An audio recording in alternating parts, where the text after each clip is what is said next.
Hey guys, JC here. I'm talking in a hushed voice because I've just got back from a late screening of Jurassic World Rebirth. And yeah, I just thought I'd let you know my thoughts. This is a spoiler-free review. I also managed to pick up these cups for my children, really nice souvenirs of the trip. And they've got these rubber coatings around the outside, which I assume will insulate the drink a little bit better. But yeah, they've got this really nice kind of real feel skin around the outside, which reminds me of the old Jurassic Park toys. And they have this really cool glossy eye, and then on the reverse they've got this teeth sculpt. So yeah, really nice kind of collectible to go away with. And I want to say, for me, this film was a fresh and creative standalone chapter.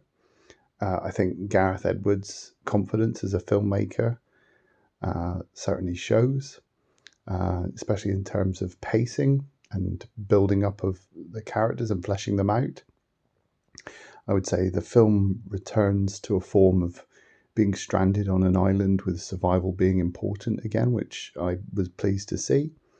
There is a side quest going on. If you've seen the trailers, you probably have heard or seen, but I'd say that side quest feels worthwhile, and it doesn't conflict with the feeling of still needing to survive. At times, the film feels like a homage to Jaws. At times, it feels like an Indiana Jones style adventure. But it also has plenty of peril to keep you on the edge of your seat. There's a sequence on the sea, and I won't go into detail, very early on, that is really exciting and thrilling to watch. And I think the peril is what I enjoyed most about returning to the world of Jurassic here. There are moral and ethical undertones brought by Henry Loomis, which is Jonathan Bailey's character. So it's nice to have that sense of humanity brought back to the Jurassic Park franchise. It feels a bit like Alan Grant again. Characters feel appealing overall. The chemistry feels more genuine than previous world outings, I'd say. The casting is very good in that respect. There are a few areas of dialogue, but more early on, that feel a bit drawn out in terms of the sort of exposition being shoehorned in. But it becomes apparent later on in the film that these exchanges are key aspects of the character development and actually help with their arcs.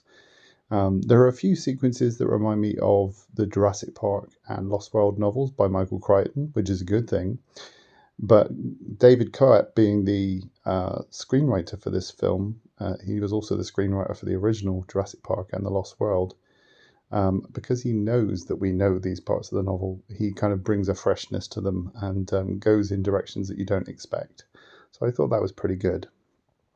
And while the film has some scares, I do feel that 1997's The Lost World is probably still the most frightening film overall, which is pretty staggering considering it's from, that long ago. And so I wonder if it's me being an older viewer now, or if these films need to have some dinosaur attacks that are a bit more chilling and stay with you. But there are probably a couple of scary moments in this film.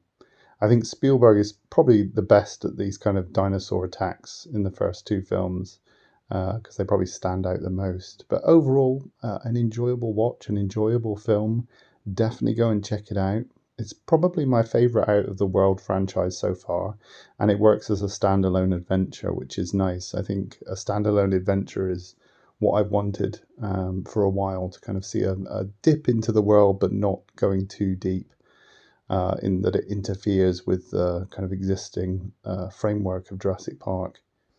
There are things that I would change or not include in this film, and maybe I'll go into those in more detail later on. But for this non-spoiler review, that was my thoughts, and I hope you enjoyed this. Go and check it out while it's in cinemas, and I hope you enjoy the film.